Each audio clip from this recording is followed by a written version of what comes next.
Ya, kami mengedepankan karakter ya, Pak Bambang ya. Jadi Ya. karakter education itu kami kedepankan. Dan karakter seperti apa yang dikembangkan, kami mempunyai nilai-nilai yang disingkat ICE. ICE itu Integrity, Care, Excellence. Jadi mudah diingat. Integrity, Care, Excellence. Jadi sejak kuliah, di bangku kuliah, adik-adik kita latih berintegritas ya melalui kegiatan kemahasiswaan di kelas, di luar kelas. Bahkan kami punya kantin kejujuran. Jadi boleh ambil sendiri makanan, bayar sendiri, sudah ada labelnya di situ eh, untuk melihat di kampus kami itu integritinya seperti apa. Itu hanya hal yang kecil ya.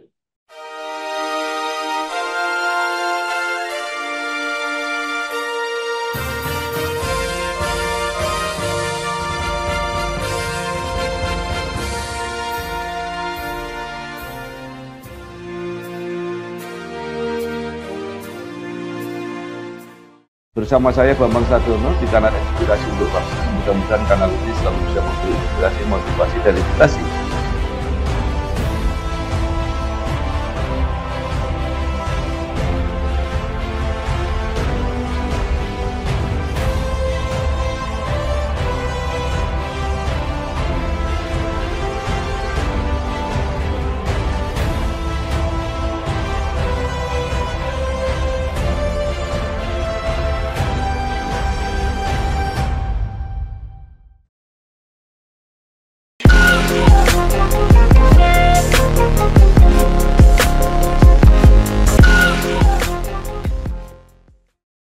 Assalamualaikum warahmatullahi wabarakatuh. Salam sejahtera untuk kita semua.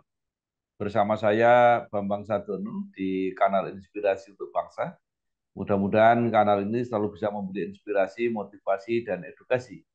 Kami sedang mempersiapkan beberapa video wawancara untuk mendokumentasikan perguruan tinggi di Indonesia yang mencapai akreditasi unggul. Menurut rencana, selain akan kami tayangkan, wawancara ini juga akan kami bukukan. Saat ini saya sudah bersama dengan salah seorang pimpinan perguruan tinggi di Indonesia yang mencapai akreditasi unggul, yaitu Profesor Insinyur Sri Widiantoro MSc PhD IPU. Beliau adalah Rektor Universitas Kristen Maranatha Bandung. Apa kabar, Prof? Baik, Pak Bambang, apa kabar? Baik. Ini Prof. Sri Widiantoro ini karena depannya pakai nama Sri, lahir di Karanganyar Betul, 5 Desember 1962. Ya.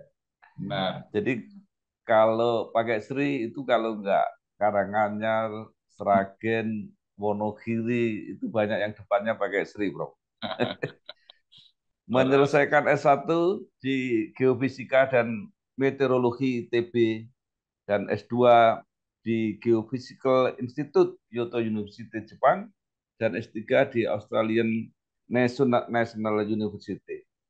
Guru besar pertama di Indonesia dalam bidang seismologi, pernah menjadi dekan Fakultas Teknik Pertambangan dan Perminyakan di ITB, dan saat ini menjadi Rektor Universitas Kristen Maranatha Bandung.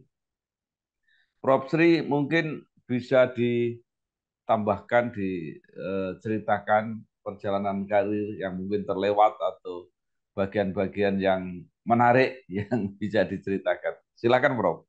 Terima kasih Pak Bambang untuk kesempatannya. Pertama, tadi benar sekali saya lahir di Karanganyar, salah satu kabupaten di Surakarta, sampai SMA juga di Karanganyar, baru lulus SMA, belajar di ITB, dan melanjutkan S2 di Kyoto University, S3 di Australian National University. Namun pada tahun ketiga waktu saya S3 itu, promotor saya pindah ke MIT, Massachusetts Institute of Technology di USA.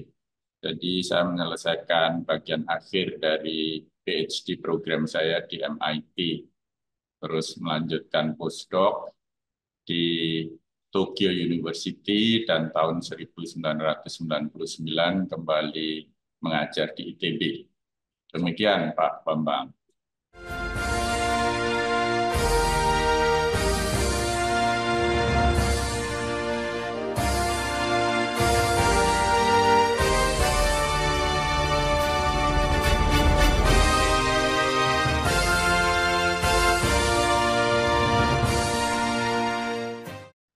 Baik. Nah, mungkin bisa diceritakan Bapak menjadi guru besar pertama Indonesia dalam bidang seismologi. Ini mungkin sangat jarang. Eh, apa saja yang bisa diceritakan dari bidang ini yang mungkin di Indonesia sangat penting, selain penting untuk dunia pertambangan juga untuk kebencanaan dan sebagainya. Benar. Terima kasih Pak Bambang. Jadi sebenarnya waktu saya melanjutkan S2 di Kyoto University itu saya belajar tentang eksplorasi khususnya untuk migas. Nah, Ya, suatu siang makan siang bersama profesor saya, beliau bercerita bahwa sebenarnya Indonesia dan Jepang itu mirip dalam artian banyak terjadi gempa. ya, Jadi beliau bertanya kepada saya apakah untuk S3 mau lanjut di bidang eksplorasi migas atau tertarik juga belajar gempa.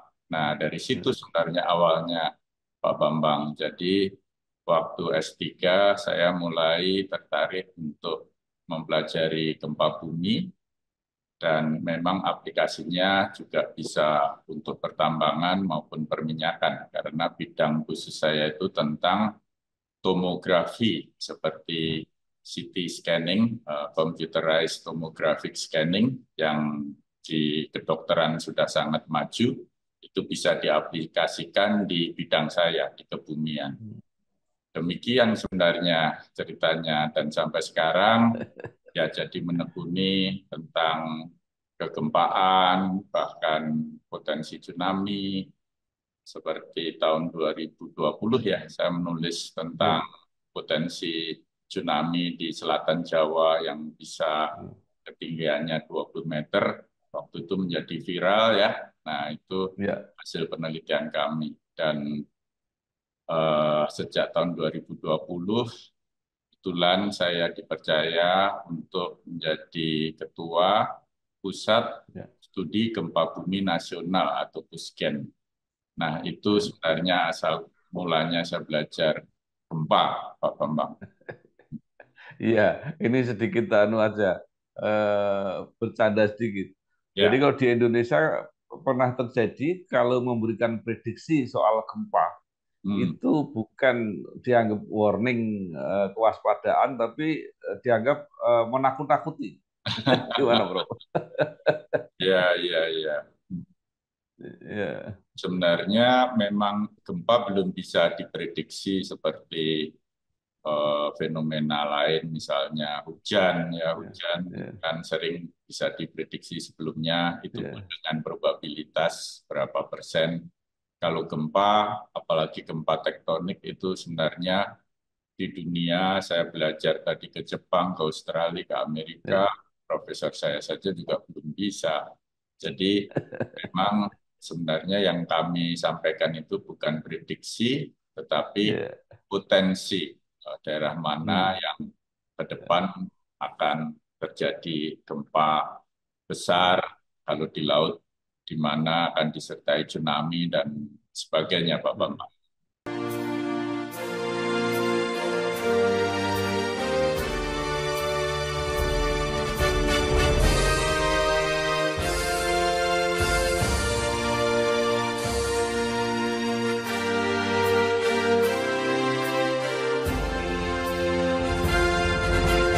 Ya, baik. Prof. Sri ini merintis karir dosennya di ITB, kalau nggak Nah, salah pernah menjadi dekan. Iya, tapi kemudian menjadi rektornya di Universitas Kristen Maranatha. Nah, benar. mungkin bisa diceritakan Ya, baik. prosesnya, termasuk proses mendapat akreditasi unggul, Bro. Oh iya, ceritanya agak panjang, tidak apa-apa ya Pak Bambang ya. Ya, boleh. Tahun 1999 selesai postdoc, saya kembali ke ITB. Saya dulu belajar di ITB, lulus S1 ITB dan menjadi dosen ITB, terus disekolahkan cukup lama di luar negeri, karena dengan postdoc total lebih dari 8 tahun. Dan kembali ke ITB, saya belajar tidak hanya bidang saya, tetapi terkait manajerial pendidikan. Jadi mulai kaprodi, waktu itu malah masih ada jurusan, ketua jurusan pernah, wakil dekan sumber daya, terus 2 kali dekan di Fakultas Teknik Pertambangan dan Perminyakan atau FTTM, itu hampir 10 tahun karena 2 periode. Nah, menjelang selesai mengemban tugas sebagai dekan, kebetulan Maranatha memerlukan rektor dan ya pendek kata saya terpilih karena Maranatha yang berdiri sejak tahun 1965, maaf 1965 sudah hampir 60 tahun, itu masih menjadi teaching university. Jadi menitik beratkannya ke pengajaran. Nah, dengan background pendidikan dan riset saya, Maranatha mengharapkan saya dapat mentransformasi Maranatha dari teaching university menjadi research based teaching university. Jadi ditambah komponen riset yang tentu sangat sangat relevan dengan tridharma kita. Tidak hanya pendidikan pengajaran, tetapi penelitian dan pengabdian masyarakat. Nah, dari karir saya sebelum jadi rektor itulah yang kira-kira memantapkan gitu ya Yayasan Maranatha untuk mengundang saya membantu di Maranatha. Karena kami satu kota, Maranatha dan ITB, jadi tiap hari saya ke ITB dan ke Maranatha, Prof. Jadi di ITB masih full mengajar, membimbing S3, ada 8 mahasiswa, meneliti, dan sebagainya. Nah, tentang Maranatha sendiri, bagaimana sampai mendapatkan unggul, itu saya masuk tahun 2020, awal Maret, jadi persis COVID mulai. Jadi minggu pertama saya masuk Maranatha, SK yang saya tanda tangani, SK lockdown, Pak Bambang. Ya, ini wah rencana jadi kalang kabut ya. Namun ya dengan kehadiran Zoom yang sekarang sudah lewat COVID, kita nikmatin ini sangat membantu. Jadi di masa sulit kita terus mentransformasi diri, tidak hanya teaching, tetapi riset mulai kita galakkan. Dan saya sebagai rektor bisa mengambil kebijakan bahwa 10% dana universitas saya alokasikan untuk riset. Jadi riset mandiri dari dalam universitas itu kita sediakan. Meskipun beberapa rekan dari Maranatha sudah bisa mendapatkan dana riset lewat kompetisi, ya baik nasional maupun internasional. Jadi berawal dari situ, waktu saya masuk, Maranatha hanya memiliki 4 guru besar, ya profesornya baru 4. Saya lihat kenapa lambat sekali untuk melahirkan guru besar.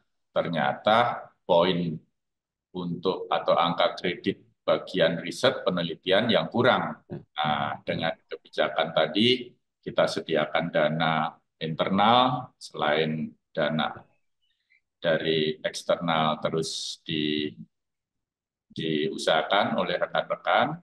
Itu setelah 2-3 tahun hasilnya mulai terasa. Jadi selama sekarang 4 tahun saya di Maranatha, tapi sebenarnya efektif 2 tahun karena 2 tahun pandemi itu agak sulit. Sekarang sudah tambah 6 guru besar dan sekarang yang sedang berproses ada 11 guru besar. Bersyukur kemarin satu SK-nya sudah ditandatangani, jadi sudah tambah 7. Ya, harapan kami dalam tahun ini dan tahun depan itu bisa tambah 10. Nah, bermula dari situ karena SDM-nya semakin bagus, waktu kami tiba waktunya melakukan akreditasi institusi, SDM kami sudah cukup bagus karena SDM menjadi salah satu komponen yang sangat dibutuhkan untuk suatu universitas itu unggul. Dan kita bersyukur akhirnya dari baik sekali Maranatha menjadi unggul. Demikian Pak Bambang singkatnya.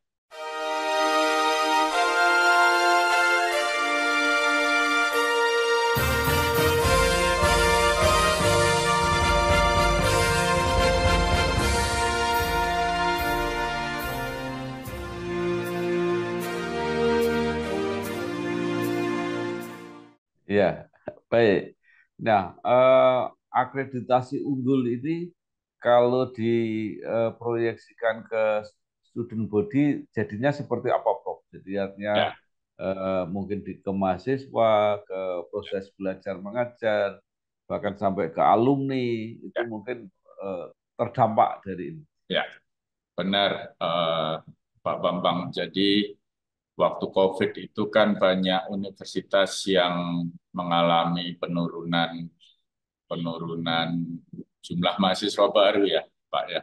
Ya, Tapi kami bersyukur justru sebelum COVID itu jumlah mahasiswa turun, terus mulai COVID justru naik, ya, justru ya, naik. Nah, ini kenapa? Barangkali salah satunya dengan adanya COVID itu kesadaran tentang perlunya kesehatan tinggi ya, Prof ya, Pak Bambang ya. Jadi ya, Fakultas Kedokteran kami yang notabene itu fakultas tertua di Maranatha ya, yang sebelum COVID menerima kurang dari 200 dengan akreditasi A waktu itu ya, ya, sekarang sudah terakreditasi internasional, itu langsung mulai tahun 2020 itu kuota 250 itu penuh terus Pak Bambang. Jadi ini ya, eh, COVID membawa berkah, jadi kami jadi penuh terus sampai tahun kemarin full ya, capacity dan dengan akreditasi unggul plus akreditasi internasional. Jadi sebelum saya masuk Maranatha itu tidak ada prodi yang terakreditasi internasional, padahal kami punya 31 program studi. ya, Sekarang ini sudah ada 8 prodi yang sudah terakreditasi internasional, salah satunya kedokteran. Dan itu eh, menjadi pemicu buat prodi-prodi lain yang sekarang sedang menyiapkan diri untuk mau maju akreditasi internasional. Nah, tentunya dengan capaian-capaian tadi, yang tentu kerja keras rekan-rekan di Maranatha sendiri, mulai dilihat oleh stakeholders kita, ya alumninya bisa lebih berbangga dengan alma maternya, terus anak-anak SMA mendapatkan info yang lebih lebih eh, baik ya bahwa banyak ya, prodi yang unggul, universitasnya unggul, bahkan terakreditasi internasional. Lambat laun sampai tahun kemarin jumlah mahasiswa kami terus pelan-pelan naik. Pak Bambang, sekarang itu antara 6.000 sampai 7.000 tergantung waktu ya, karena habis wisuda berkurang, ya, habis penerimaan mahasiswa baru tambah, tapi ya. kalau di rata-rata ya hampir 7.000. Ya, itu kondisi sekarang. Tentu harapan kami ke depan, meskipun tidak mudah dengan naiknya mutu, seiring dengan budaya unggul yang kami kembangkan, anak-anak, adik-adik di SMA bisa lebih dengan yakin maupun orang tuanya menyekolahkan putra-putrinya di Maranatha. Demikian, Pak Bambang. Baik, dengan 31 program studi, eh, ada berapa fakultas, Prof? Dan Ya, betul. alumninya seperti apa sekarang? Ya, jadi 31 program studi itu bernaung di dalam 6 fakultas, Pak. 6 fakultas. Tadi sudah saya sebutkan, yang tertua itu Fakultas Kedokteran. Ya, Terus ada disusul Fakultas Teknik. ya, Sekarang Fakultas Teknik dan IT itu bergabung jadi satu. Informatika itu termasuk di dalam Fakultas Teknik. ya, Dan dulu kami punya Fakultas Seni Rupa dan Desain, FSRD, dan FBB, Fakultas Bahasa dan Budaya. Sejak bulan ini, awal bulan ini kami merge menjadi Fakultas Humaniora dan Industri Kreatif. Ada juga Fakultas Kedokteran Gigi selain Fakultas Kedokteran, dan yang termasuk banyak peminatnya itu Fakultas Psikologi, Pak Bambang, ya. dan kami punya Fakultas Hukum, Fakultas Bisnis, itu kami gabung menjadi Fakultas Hukum dan Bisnis Digital. Itu ada contohnya di negara-negara lain juga. Hukum dan bisnis digital itu menjadi satu fakultas. Dan kami mulai tahun kemarin serasa lengkap mempunyai program studi S3. Sebelumnya hanya S1, profesi, S2, sekarang punya program studi S3, manajemen, Pak Bambang.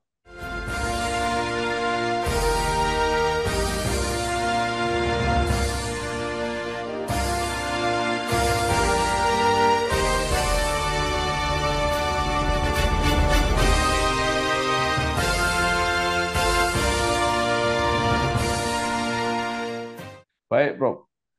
Dengan nama Universitas Kristen, apa yang khas dari Maranatha, Prof?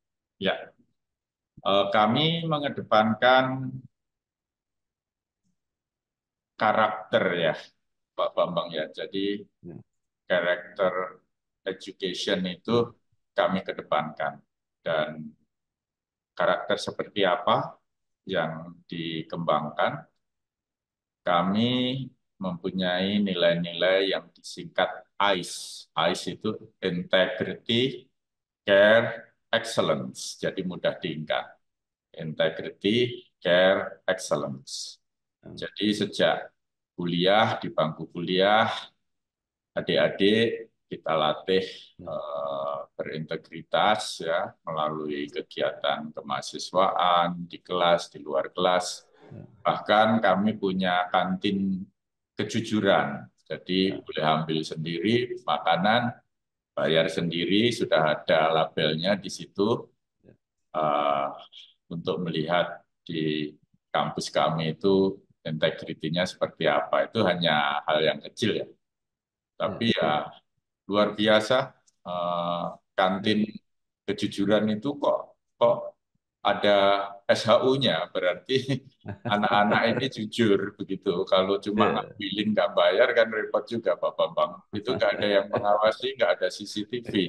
Karena Iya, kita iya, sebut counter kejujuran itu untuk iya, integritas, ya salah satu contoh. Care iya, itu sangat penting untuk tidak hanya dosen ke mahasiswa harus peduli, tetapi iya, di antara dosen, di antara mahasiswa harus saling peduli. Dan saya memberikan KPI, kalau kita benar-benar punya care, itu iya. mestinya tidak ada mahasiswa dari mana Maranatha yang drop out karena saling Hmm, peduli. Kalau ada mahasiswa yang kekurangan dana, universitas bisa bantu. Kalau ada mahasiswa kurang mengerti materi kuliah, bisa diberikan tutorial dan sebagainya. Jadi kalau ada perhatian, kepedulian, care, saya targetkan tidak ada yang drop out. Kalau mengundurkan diri beda ya, Prof. Pak Bambang ya, misalnya sudah diterima di Maranatha, dapat beasiswa ke luar negeri atau dapat keterima di ITB juga, ya susah kita. Ya, untuk teknik ya pasti pilih ITB gitu. Tapi ya itu kira-kira yang baik. jadi karakter yang coba kita tanamkan ke adik-adik. Yang terakhir tadi excellence. AIS tadi kan integrity, care, excellence. Excellence ini lebih kami terjemahkan sebagai keprimaan ya, prima. Jadi Maranatha ini Maksimal. ya maksimal betul dalam setiap perkara melakukan yang terbaik sesuai dengan talentanya. Ya nggak harus dapat 10 atau 9, pokoknya yang terbaik. Kalau terbaiknya 6 ya syukur, kalau dapat 8 tapi belum terbaik pun ya harus lebih baik dong. Kalau talentanya bisa dapat 9, kenapa enggak? Itu yang selalu kami dorong, sehingga selalu berusaha pada level batas tertinggi dari masing-masing yang mereka punya ya, talenta yang mereka punya ya. Demikian Pak. Ya, baik. Prof, di Indonesia ini kan ada beberapa universitas Kristen. Ya. Apakah itu saling terhubung atau seperti apa? Benar, benar. Kami punya Badan Pekerja Universitas Kristen se-Indonesia. Ya, seperti kemarin saya datang kebetulan diadakan di Universitas Kristen Duta Wacana. Waktu itu kegiatannya mengundang tamu dari luar negeri, diskusinya terkait dengan advancement office. Jadi di luar negeri itu universitas-universitas maju itu punya advancement office. Jadi ada office khusus yang memikirkan kemajuan universitas itu. Nah, saya banyak belajar di situ. Ya, jadi kira-kira seperti itu kegiatannya. Nanti bulan ini ada lagi di Bali, itu tentang sustainable university. Bagaimana dalam tantangan yang semakin berat ini universitas tetap bisa sustain. Nah, itu kira-kira contoh kegiatannya, Pak Bambang.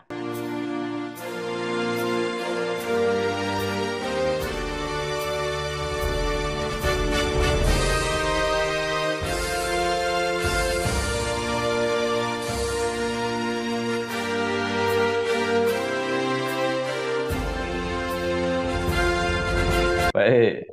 Nah, sekarang dikaitkan di kepentingan nasional, kepentingan bersama, cita-cita bangsa untuk mimpi mewujudkan Indonesia Emas 2045. Apa yang bisa diperankan perguruan tinggi, khususnya Universitas Kristen Maranatha Bandung? Ya, jadi Maranatha ini mempunyai visi, misi, dan salah satu misinya itu melahirkan para cendekiawan.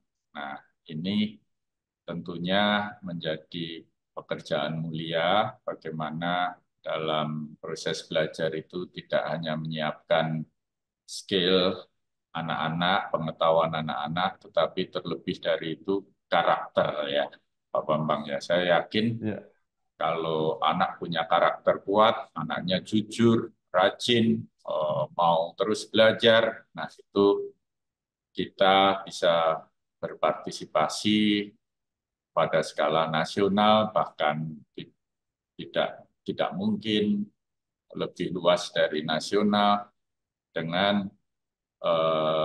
lulusan yang berintegritas, lulusan yang punya kepedulian, dan lulusan yang biasa mengerjakan sesuatu dengan maksimal. prima, excellent tadi.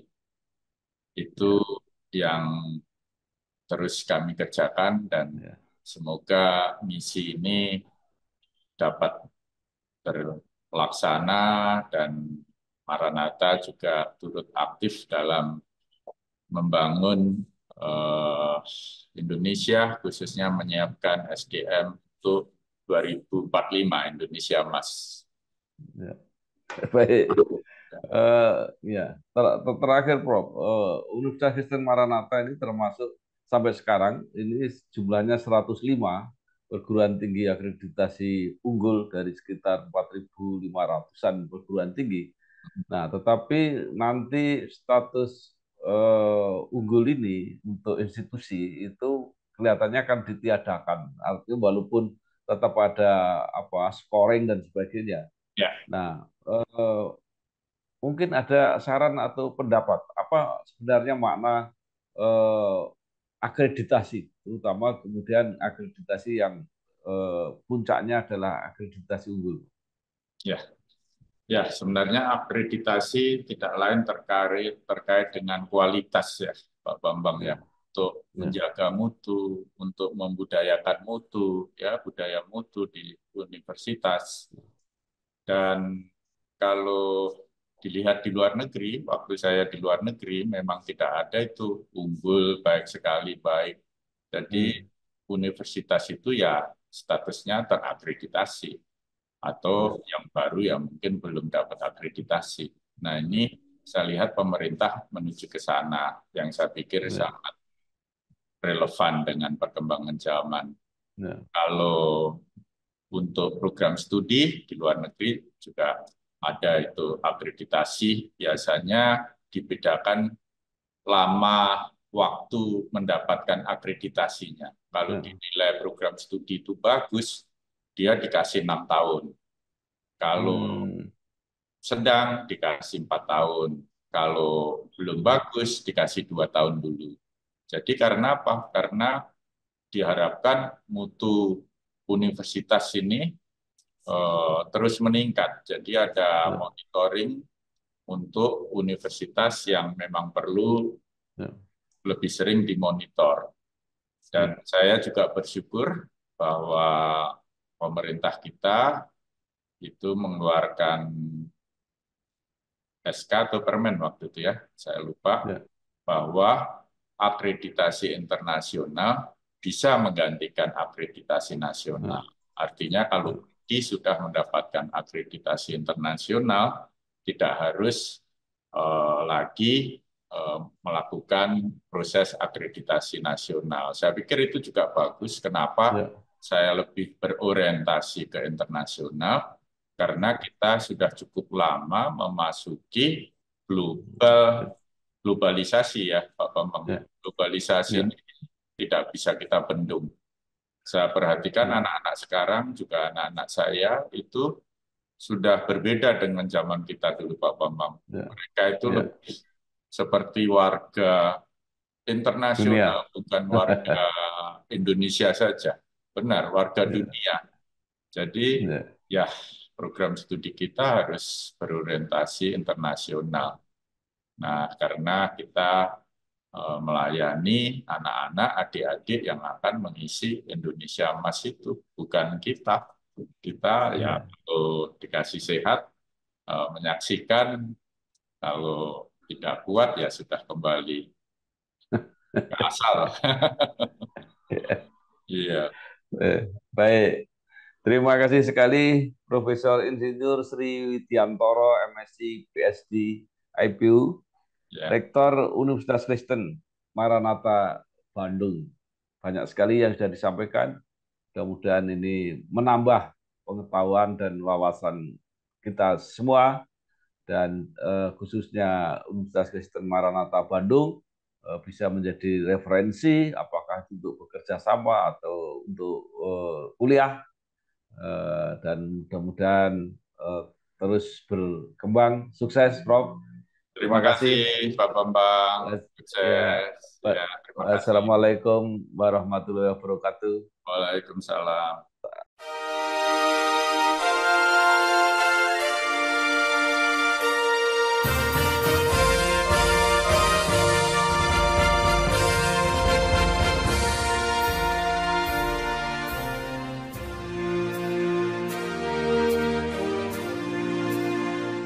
Bersama saya Bambang Sadono di kanal Inspirasi untuk Bangsa. Mudah-mudahan kanal ini selalu bisa memberi inspirasi, motivasi, dan edukasi